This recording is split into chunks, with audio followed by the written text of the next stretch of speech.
I've got some questions now for you to jot down, and then we'll launch into this subject. This will lay the foundation. I've got a few other subjects I want to share with you before the day is finished, but this one will get us started. Jot these questions down. Question number 1, what makes life valuable? Interesting philosophical question. What makes life valuable, human life?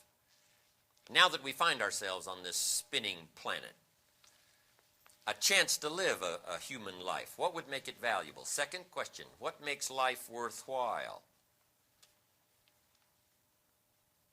Third question, what makes life work well? Good practical question.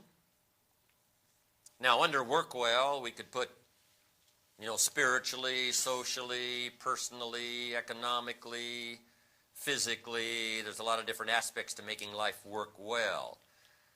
But that'll suffice, because those questions, I think, are very vitally important. What makes life worthwhile? What makes it valuable? What makes it work well? And all the aspects. If your life doesn't work well in some aspects, what would you fix?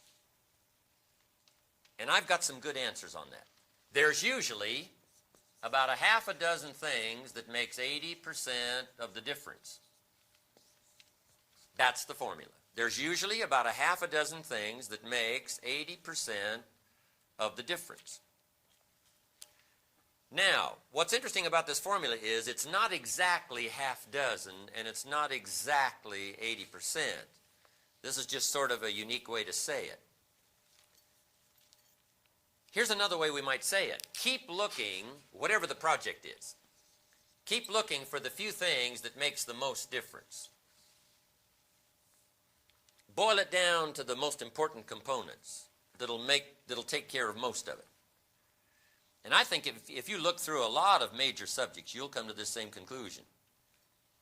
To be good in sales, there's about a half a dozen major things to practice that'll give you an 80% chance of really being good in sales. For a management career, there's about a half a dozen things. For a good marriage, there's about a half a dozen things. For good health, there's not 1,000 things you have to work on. There's not 500 things you have to do every day. About a half a dozen will take care of most of it. Now, what was exciting about this formula when Mr. Scho first shared it with me was, if there's only a half a dozen things, I could learn it. I mean, if there's 500 things, probably left me out. I only went to 1 year of college, halfway through my second year.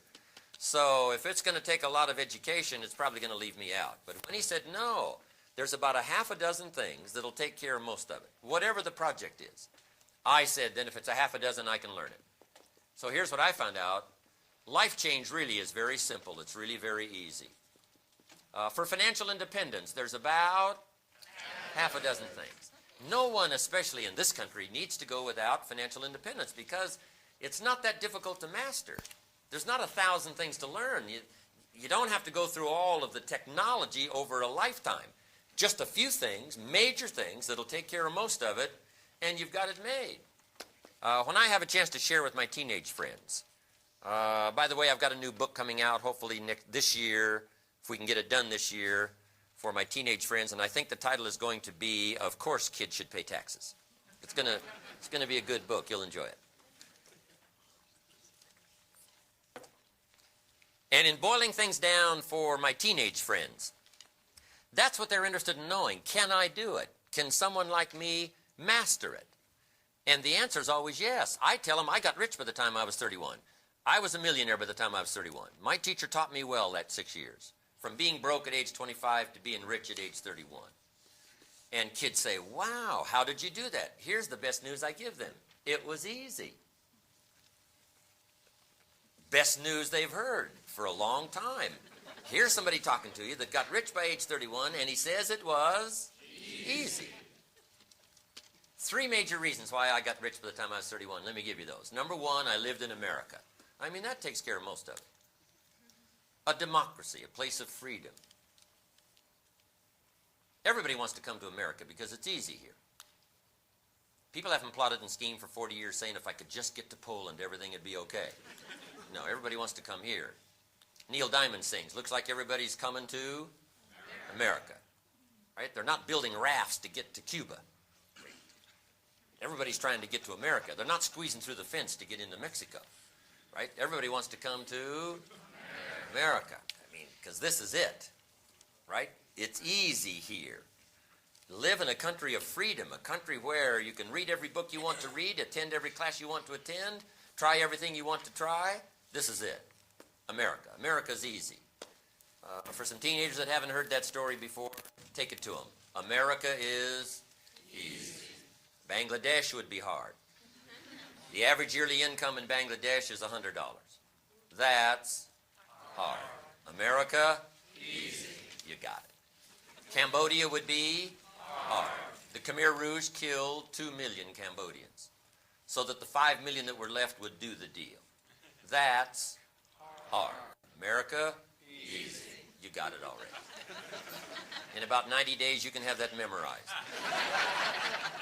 No problems here. I got rich by the time I was 31. Number one, I lived in America. Here's number two. I found opportunity. And that's what you're all about, opportunity. Starting opportunity, preaching opportunity, living opportunity, practicing opportunity, and offering opportunity. How much opportunity is there in America? It's unprecedented. Opportunity beyond the wildest imagination of most people who live everywhere else in the world. I found opportunity. Now here's number three. I found a teacher willing to teach me.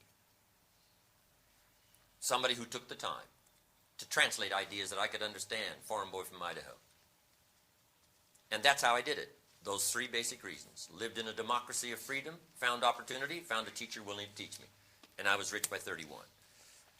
Now someone says, well, Mr. Rohn, if it was so easy to get rich by age 31, how come everybody else around you during that same period of time, how come they didn't get rich? Here's why. It's easy not to. That's the best advice I can give you. In case you have to leave early, that's the heartbeat of my whole seminar. What's easy for one should be easy for all. Someone says, no, Mr. Rohn, for all the rest of the people around you during that time, for them it was hard, and for you it was easy. That's not true. You couldn't debate me on that point in front of this intelligent audience. What's easy for one is easy for everyone. However, let me put it now in a philosophical phrase, since I tend to be a bit philosophical. Here it is. What's easy to do is also easy not to do. That's the difference between success and failure. That's the difference between pennies and fortune. That's the difference in flourishing and not having much. That's the difference between trinkets and treasures. What's easy to do is also easy not to do. I can give you in one sentence how I got rich by 31. Here it is. If you're ready, say I'm ready. Ready. Here it is. I did not neglect. Now you've got to underline that. I did not neglect to do the easy things that I could do every day for 6 years. Now once you've got that, you've got the heartbeat for life change. Underline, did not neglect. Major reason why people don't have it all. Neglect. How else would you describe it? Especially living in a country like this. And here's the problem with neglect for your notes. It starts as an infection. And if you don't take care of it, it becomes a disease. Indulge in neglect long enough and it'll have you by the throat. Shutting off air supply, shutting off opportunity. Neglect is a disaster. Now here's the further compounding of the disaster. One neglect usually leads to another.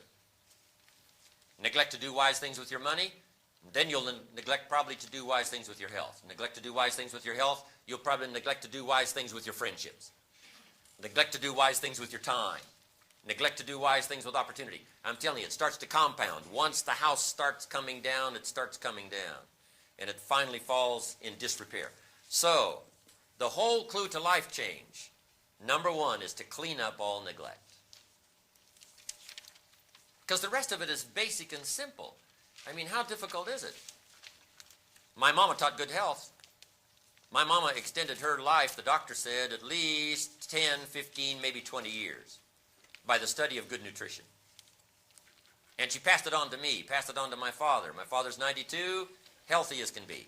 I passed the big 5-0 a lot of years ago, healthy as I can be. I got 2 daughters, 34 and 35, completely healthy, all their lives. I got 2 grandkids, healthy as can be. Mama taught us.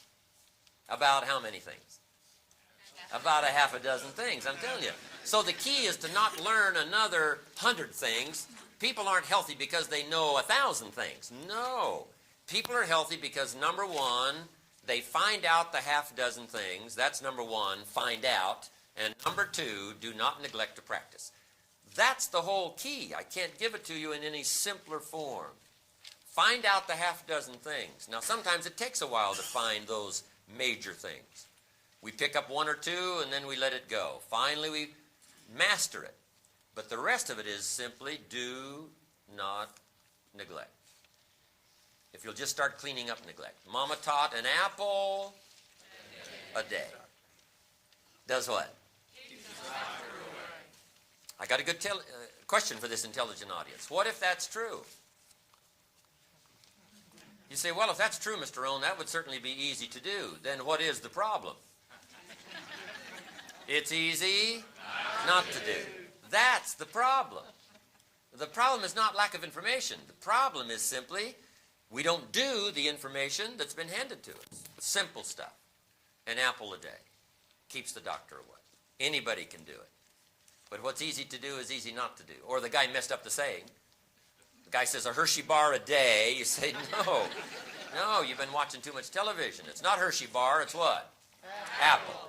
And if you lack the refined intelligence, and you go for the Hershey bar instead of the apple, then you've got to put up with your own poor health. It's nobody's fault but your own.